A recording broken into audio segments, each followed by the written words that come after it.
All right, so I want to go over some specifics. I've already gone over the rubric for the food web project. I'd like to go over some of the things that I want you to keep an ear out or an eye out for, and kind of give you some suggestions on what to do. So, like I said, some things are very specific. For example, you need 10 organisms. You need these specific 7. There's some specifics. In this video, I want to show you. I want to show you some things to kind of keep you on track. So all arrows should be traced back to the sun. And I'll show you how I would make my food web, and that'll help with that. But all arrows should be traced back to the sun because all of our energy in your food webs that you're making, all the energy is coming from the sun. And that means every living thing should be getting energy from something else. So a worm is a decomposer. Maybe you have a worm that's being fed to a fish, or you have a fungus that's not a fungus, but you have a worm. Let's say with a worm, you have a worm being fed to a fish. You need to show where that worm is getting its energy from. The sun is not an organism.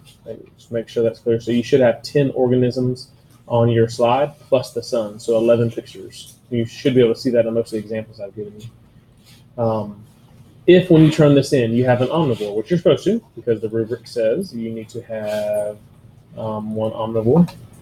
So if when you turn this in, you have an omnivore on there, then it should show that you understand what an omnivore is because of how you have the arrow set up. So if you have a bear that eats fish and berries, and that makes it an omnivore, but on the food web, you only have a bear eating fish, and you have it labeled as an omnivore, that's going to make me think, hey, you think an omnivore is something that eats meat. And that's half right, but you're not going to get half credit, you're going to get it wrong. So make sure that if you have where your omnivore is on there, that you show what it's actually eating. If you have an herbivore, show what it's eating. The arrow should show the energy flow, and all the labels and the arrow should show that you understand what those organisms are and why. Be specific. So when you're writing these, I shouldn't see the word grass and fungi and animal or tree, fish. All these are examples of organisms, but it's just very, very general. You need to be specific. What kind of grass? Bahia grass or corn? What kind of fungi? Oyster mushrooms? What kind of tree? An acacia tree? What kind of fish? Don't write small fish or big fish or red fish or green fish. You need to write a largemouth bass or something like that. You're specific, a carp. Be specific about what you're using. And last on this list is make sure that your decomposers, you actually do what the arrow says. So don't put an earthworm down as something that decomposes elephants, because to my knowledge, earthworms don't decompose elephants. Now they may decompose elephant dung, and if you specify that, that's okay, but don't write that one decomposer does not decompose everything in the ecosystem. All right, so those are just some pointers. I'll go through and explain some ways of making your slides look better. So, for example, a student had this, and this does not look bad. It's not going to have tons of points taken off. But what I want you to notice, like this side on the left, I believe the side on the left looks better than the side on the right. And the reason is because you can actually read the word completely, and it's not kind of awkwardly put on there. The side on the left looks better. So what I did is I clicked on the box, I clicked the fill button, and I made it black. And then I highlighted the words, and I made them whatever color I needed to make them. So I wrote them, I think I did them just orange. It was just about that simple. I did some other things. I made them bold, and I made it go into the middle, where it's kind of in the middle there. But it does not take a whole lot of effort to make it look nice. That's one example. Here's some other things. You may want to put the words above the organism. Above the organism. So let me undo this group. I've got a picture here. I put this elephant in there, and then I put the word elephant and herbivore there. It looks like I made the fill color. I made that fill color something similar to what was in the picture. Same thing with the lion. The line, I put lion and carnivore. I'm going to fix this. And the carnivore, it shows that it's a carnivore and that it's a lion. And if you want to, you can put the scientific names. I think that'll make it a little bit better. you have the scientific names here at the bottom. You don't have to present the scientific name, but it's there if somebody's wondering. That's very specific. Here's another example. If you don't want to put the outside the picture and there's some dead space, you can put the words inside the picture. So I have acacia tree producer if you could fit it, or I put acacia tree and producer. Some people will take theirs and they'll put producer kind of sideways over here on the edge. You can do any of those. So real quick, I wanted to show you how I would set up my food web. So you have the sun, so I'll just make a yellow circle up here. Let's fill it with sunlight. There we go. So that's the sun, and I would label it the sun.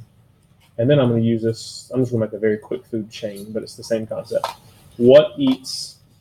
I would say persimmon is in the area that I want to do. The habitat that we live in here, South Georgia, there are persimmons.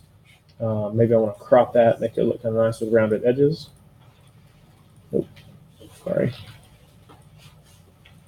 I want to crop it, make it look nice with rounded edges. Now I would put persimmon, just like I did up here. I would do these words. I'll put that on there.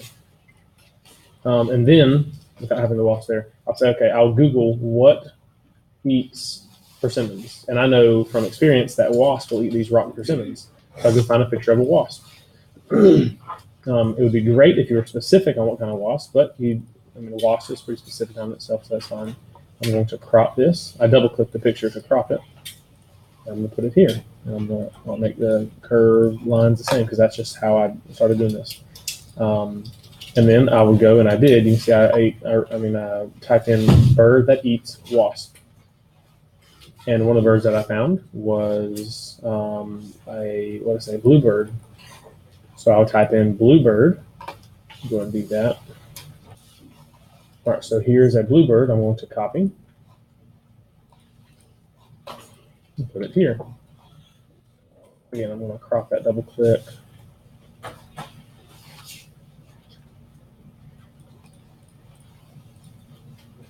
Keeping with that theme, I'm going to make it curved edges. Put it here, and then I'm going to start doing my arrows. And you see other videos that I've done. You can make them quick. Got curved, arrows. Let's make them red and 3-point.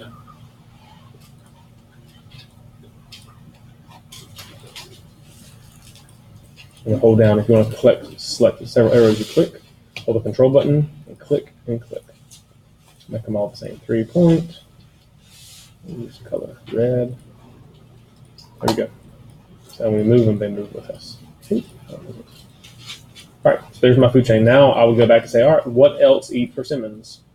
So animals that eat persimmons. That's the American persimmon. White-tailed deer. Yes, I didn't. I forgot about that. White-tailed deer. So I'm going to go search for white-tailed deer.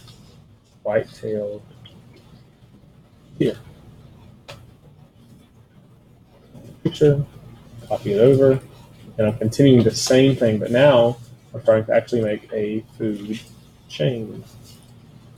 A food web from this food chain. The way I do that is by adding an arrow here. 8 persimmons. Make this. There again. So see, now I've started a food chain, and I would continue moving this around until I've got all 10 organisms plus the sun on here. I may have to make these smaller. It probably makes sense for you to organize all the pictures around first and then start labeling them. But that's up to you. Eventually you may have to move the arrows so they make sense as well. So real quick, that's what I would do. And then you eventually get to a decomposer. And if you do it that way, all of them will lead back to the sun. All of them will have a producer. And eventually I'm going to run out of things that can eat a persimmon. So then I may drop back and add another producer or another producer or another producer. I may have 3 or 4 or 5 producers. But that's how I would do it. You can do it however you want to, but I think it's going to give you the most success for this.